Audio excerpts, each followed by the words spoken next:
Muy buenos días, Canarias. Un viernes más arranca Somos Cultura.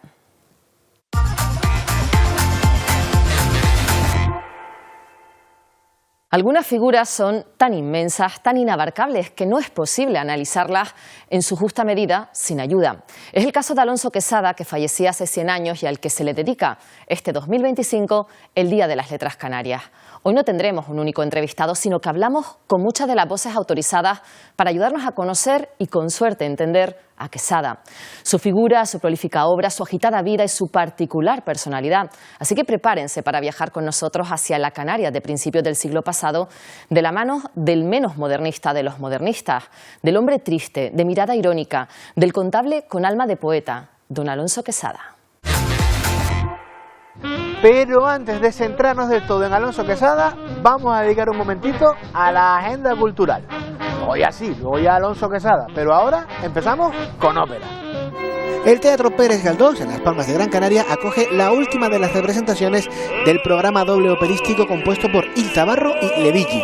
Que no le juegue una mala pasada en la fonética, ni es una tabarra ni sucede en una villa. Son dos óperas importantes en la trayectoria de Puccini. Levigi, de hecho, es la primera que escribió, y además cuentan con la interpretación del tenor Jonathan Tettelman. Esta tarde a las 8.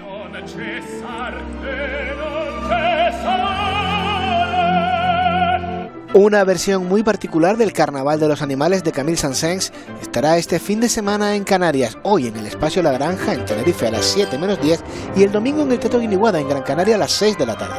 Teatro musical familiar, con sombras, títeres y la famosa partitura de Saint-Saëns, que no es poca cosa. Música, tremendo concierto el que viene a Fuerteventura este domingo al Auditorio de Puerto del Rosario. Dani Noel trae su fusión de jazz y música cubana y su virtuosismo al bajo eléctrico y contrabajo a las 8:30.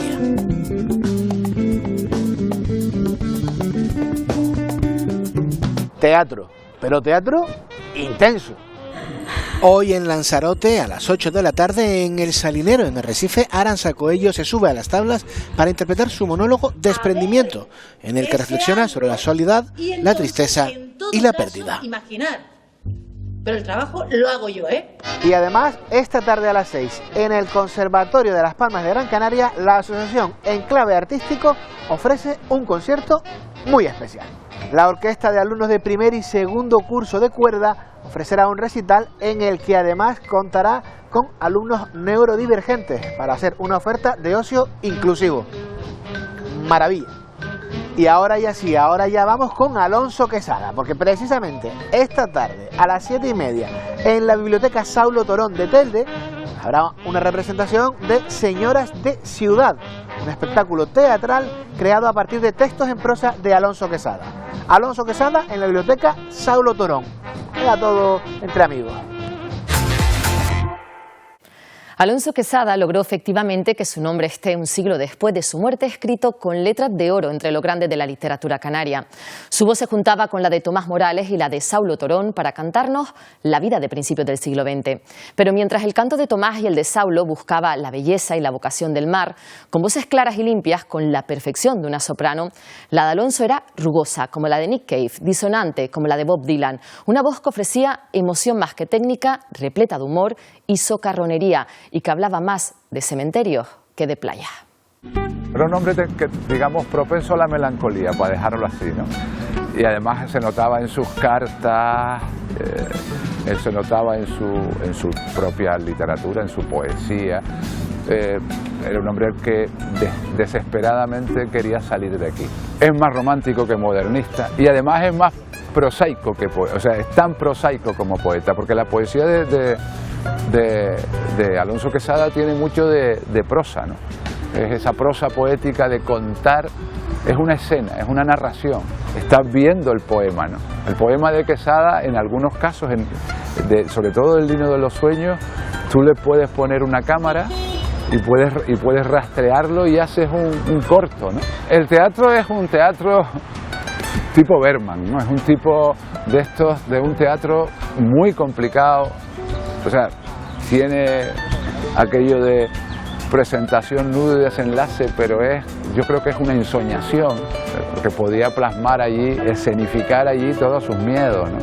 Todos sus sueños rotos, ¿no? Y a mí me parece que es un ejercicio de onírico más que el realismo cotidiano, que se ve en las inquietudes del hall, que se ve en los cuentos, en el smoking room y los cuentos. Es decir, ahí tú ves esa relación, cómo define, es una delicia ver cómo define a los personajes ingleses y cómo los trata, ¿no? Con esa especie de amor-odio. Pero aquí también pasaba lo mismo, los canarios, es que somos no sé qué, no levantamos cabeza, no merecemos nada. En sus cartas estaba siempre quejándose, que es un escritor muy entretenido, muy divertido, porque tiene una ironía, esa socarronería, que además ha influido en la mayoría de los escritores posteriores, JJ Millás y Cercas y Elvira Lindo y toda esta gente tienen una forma de contar el día a día que ya lo tenía Quesada en su tiempo, ¿no? Es muy actual y muy nuestro, es un lenguaje muy actual. La ciudad está sucia, los políticos no hacen nada porque aquel se metió en no sé dónde, hay corrupción por aquí, no hay manera de que salga este proyecto. Es lo mismo que estamos diciendo 100 años más tarde, ¿no? Entonces al final te das cuenta de la actualidad que puede tener un hombre como Alonso Quesada. Su obra fue en grandísima medida reflejo de su vida, la de Rafael Romero, un hombre enmarcado por la enfermedad, la tuberculosis, que tuvo que hacerse cargo muy pronto de su madre y sus hermanas, a los 20 años tras la muerte de su padre, y que pasó sus 38 años de vida lamentándose por no poder ser solo. Alonso Quesada. Pues Alonso Quesada nace en esta ciudad de Las Palmas de Gran Canaria en 1886 a finales. Es el único varón, ¿no?, de una familia llena de chicas en las que él se erige como el varón y como el mantenedor también de la familia en el momento en el que su padre fallece. Su infancia vinculada al Colegio de San Agustín, un colegio tan vinculado también a la formación de otros nombres importantes de la época, donde conoce a otros intelectuales con los que comparte camino.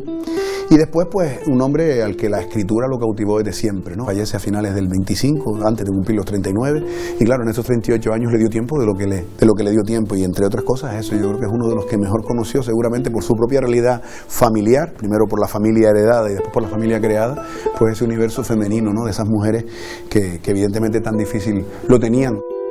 Le hubiera gustado poder vivir de su trabajo como escritor, tanto, digamos, en los periódicos como el trabajo literario puramente, pero bueno, la vida lo fue llevando a distintas ocupaciones, ¿no?, en las que no era realmente feliz, y quizás es uno de los primeros autores que se nos revela como un autor inquieto con respecto a esa inutilidad que la sociedad encuentra en el autor. ¿Para qué sirve un escritor? Para una sociedad utilitaria, ¿no? Es el primero que se hace esos cuestionamientos, y quizás por eso, por ser el primero que responde a ese cuestionamiento, también es el primero que se acerca seguramente con convencimiento a lo que después será la vanguardia, ¿no? Y yo creo que esa vida pues también está marcada por una palabrita que no se nos puede escapar, que es enfermedad, ¿no? La enfermedad marca la vida de Alonso Quesada, por su propia enfermedad, por cómo le llama la atención la enfermedad de otros, ¿no? En este caso esta ciudad de Las Palmas de Gran Canaria, todavía Las Palmas por aquella época, tan llena de turistas de salud que venían buscando pues los beneficios del clima y los balnearios de la isla, se convierten en objeto de la contemplación constante de Alonso Quesada, del análisis. Trabajó, de hecho, con los ingleses. Hay un poema que yo siempre destaco, que se llama El Balance, con el que trabajo mucho en las clases, porque me parece muy evocador de todo esto, en el que él aparece pues contrapuesto a esa sociedad británica que está tomando cuentas y haciendo un inventario, y él llega tarde, pues se pone a hacer su trabajo de forma rutinaria, y se burlan de él incluso, como diciendo, vamos a brindar por el amigo Lord Byron, ¿no?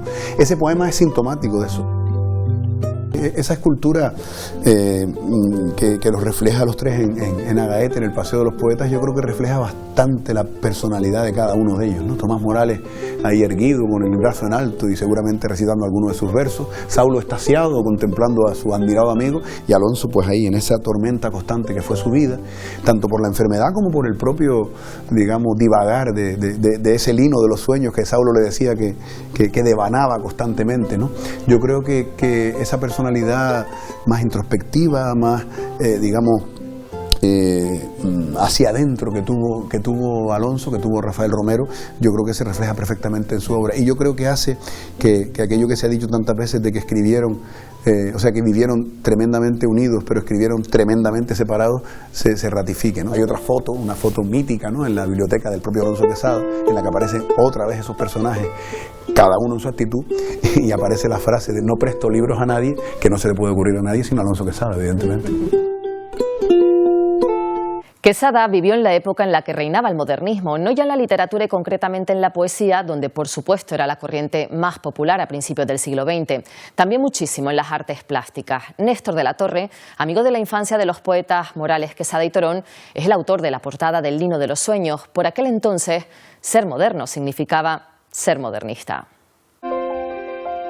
El Lino de los Sueños, libro de Quesada, lleva en su portada una obra expresamente realizada de Néstor de la Torre, artista que también se enmarca en el modernismo y en el simbolismo. Una de las piezas que mejor representa este estilo es esta, El Jardín de las Hespérides.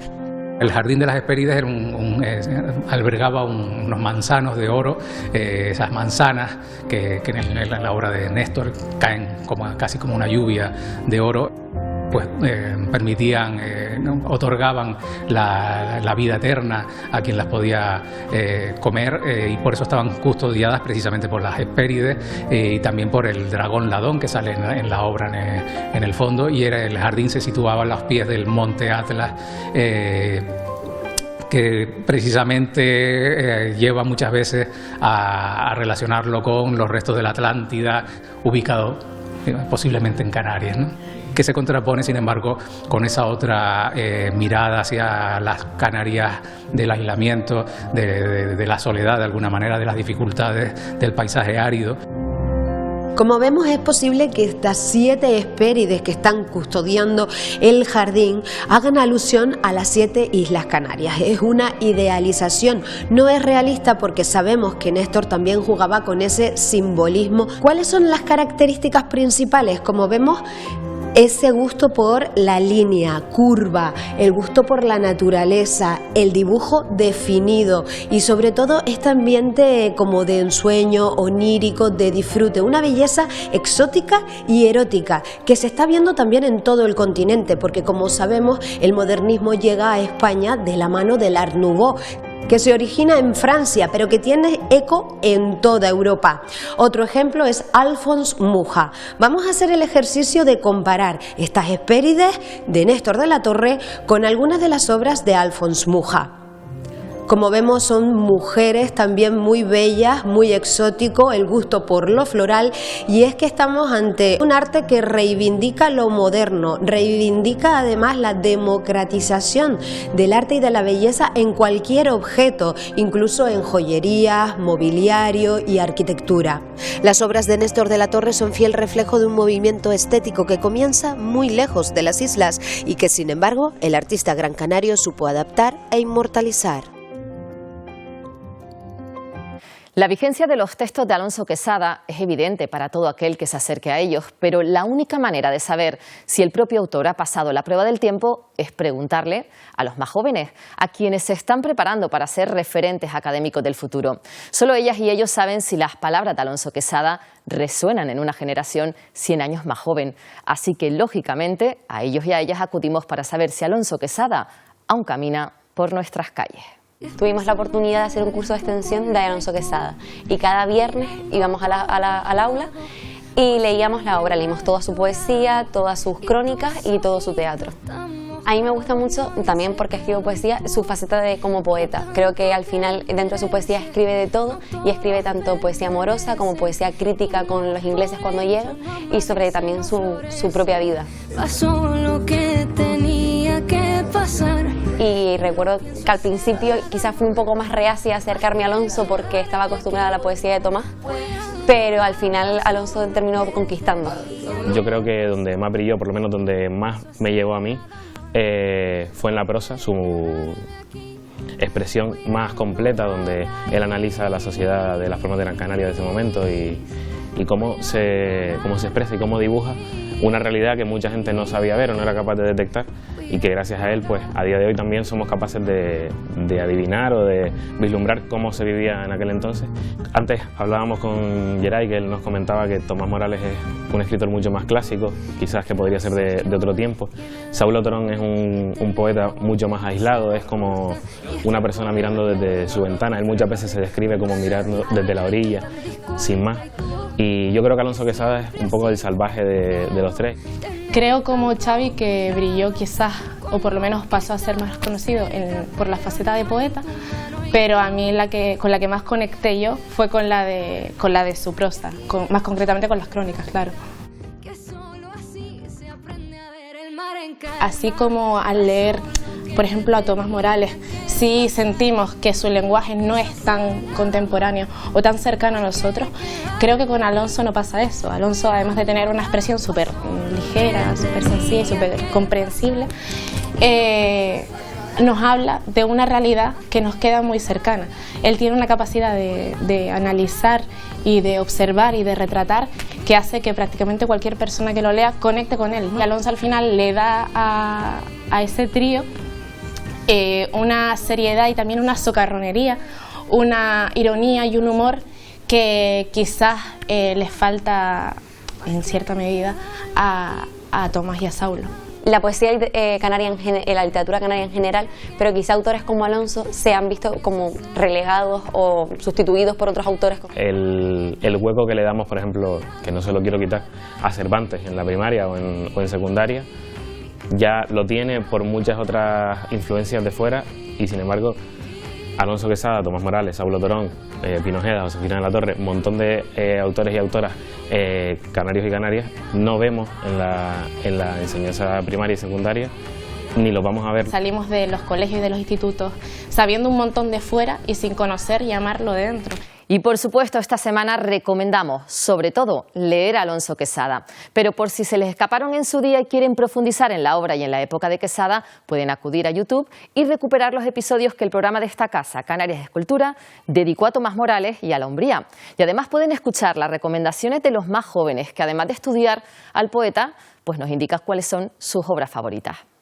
Pues yo recomiendo, por supuesto, las crónicas de la Ciudad de la Noche. Recomiendo el tomo 4 de su obra porque es una recopilación súper divertida y es una experiencia que creo que va a disfrutar todo el lector canario-canaria que se acerque a Alonso por ahí. He elegido para leer El principio de Llanura, una obra de teatro de Alonso Quesada que habla de nostalgia, de amor y de soledad. El Lino de los Sueños, porque es el primer libro de poesía que tiene y yo creo que es de mis favoritos. Se ha dicho y se ha repetido a lo largo de este Somos Cultura, la poesía de Alonso Quesada es tan visual que logra que se formen imágenes muy claras en la mente del lector, que es casi como si sus palabras fueran una cámara. Quién sabe si Alonso, amante del teatro como era, no habría encontrado refugio en el cine. Tal vez su prematura muerte en 1925 nos haya privado de un magnífico guionista para la gran pantalla. Nunca lo sabremos, así que tendremos que conformarnos, que no es poco, con los artistas que llenan las salas de cine y que repasamos una semana más gracias a Benjamín Santana. En esta sección nos encanta mirar hacia la taquilla, hacia el cine en función de sus espectadores. Y lo cierto que los primeros meses de 2025 están siendo bastante esperanzadores.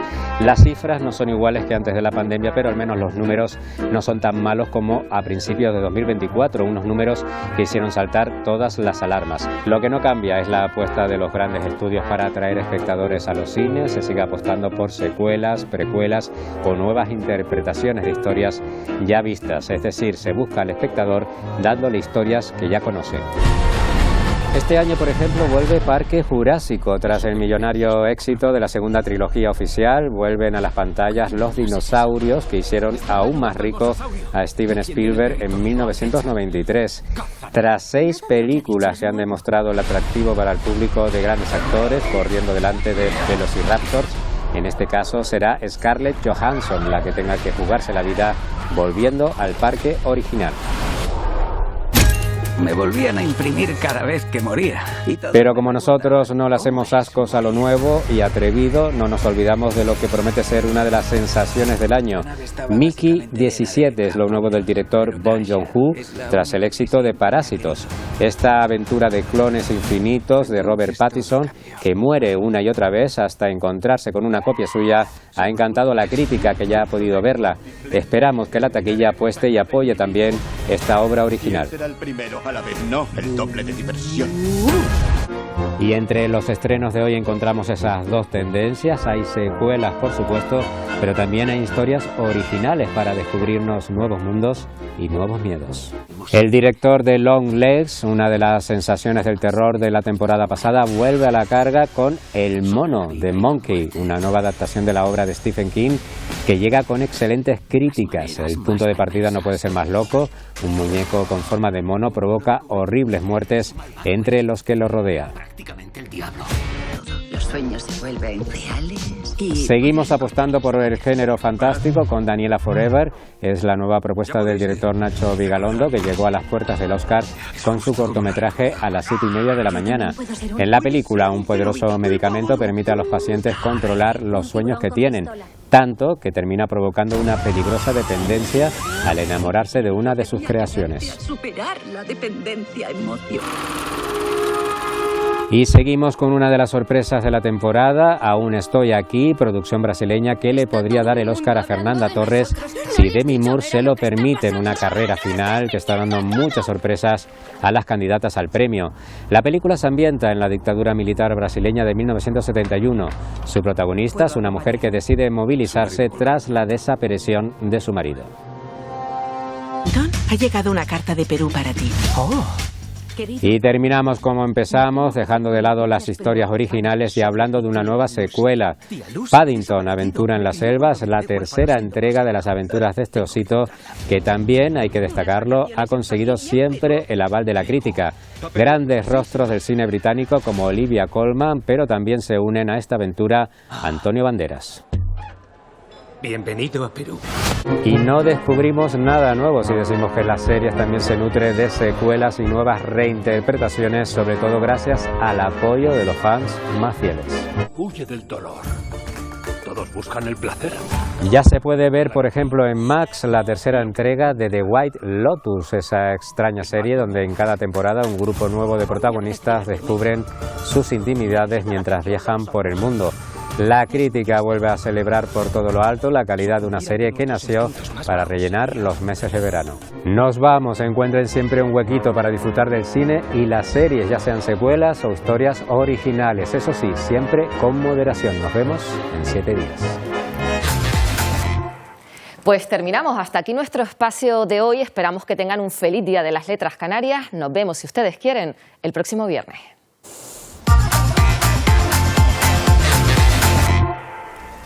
Próxima semana, más Somos Cultura y nosotros en nada, Lorena, volvemos a hablar de carnaval.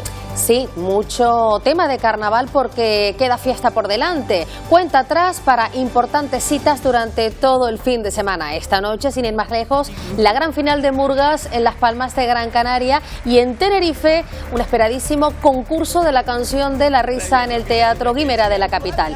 Será después de la publicidad.